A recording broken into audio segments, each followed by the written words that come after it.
हम जहाँ लगी कहे पुराण श्रुत एक एक सब जाग बार सहस्त्र सहस्त्र नृप किए सहत अनुराग। लखन श्री रामचंद्र की जय। वेद और पुराणों में जितने प्रकार के यज्ञ कहे गए हैं, राजा ने एक एक करके उन सब यज्ञों को प्रेम सहित हजार हजार बार किया। हृदय न कछु फल अनुसंधाना भूप विवेकी परम सुजाना। करय जे धर्म करम मन बानी वासुदेव अर्पित नृप ज्ञानी। राजा के हृदय में किसी फल की तो कामना न थी। राजा बड़ा ही बुद्धिमान और ज्ञानी था। वह ज्ञानी राजा कर्म मन और वाणी से जो कुछ भी धर्म करता था, सब भगवान वासुदेव के अर्पित करके करता था।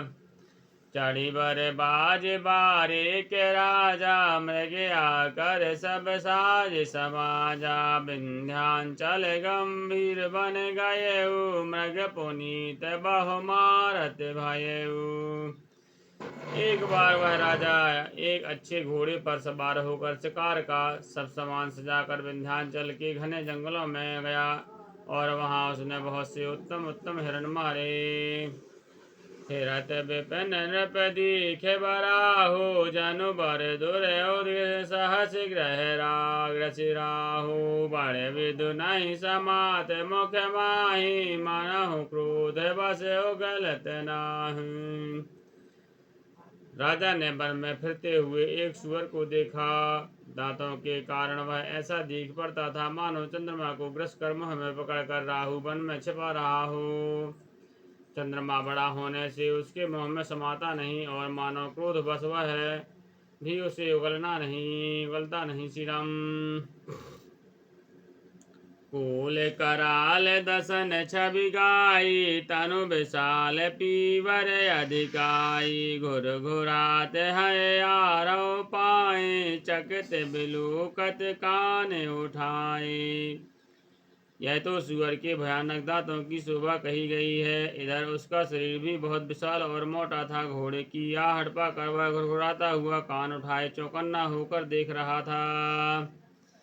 नील महीधर शिखर समय देखी विशाल बराहु। चपर चलो है सुटुक नृप हाँ कि न हो ये निबाहु। लखन श्री रामचंद्र की जय।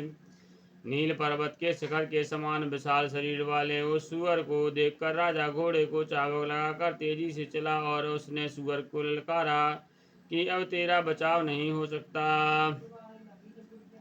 आवत देखे अधिक रव बाजी चलो बराह मरुत गति भाजी। तुरत कीन नपसर संधाना मही मिल गया बिलुकत बाना। अधिक शब्द करते हुए घोड़े को आता देखकर सुअर पवन के वेग से चला। राजा ने तुरंत ही बाण को धनुष पर चढ़ाया। सुअर बाण को देखते ही धरती में दुबक गया। ताकि तीर मही से चलावा कर छल सुअर शरीर बचावा। प्रगटत दुरत जाय मृग भागा ऋषि बस भूप चलो संग लागा। राजा तक तक कर तीर चलाता है परंतु सुअर छल करके शरीर को बचाता जाता है। वह पशु कभी प्रकट होता कभी छिपता हुआ भाग जाता है और राजा भी क्रोध बस उसके पीछे पीछे लगे जा रहे हैं।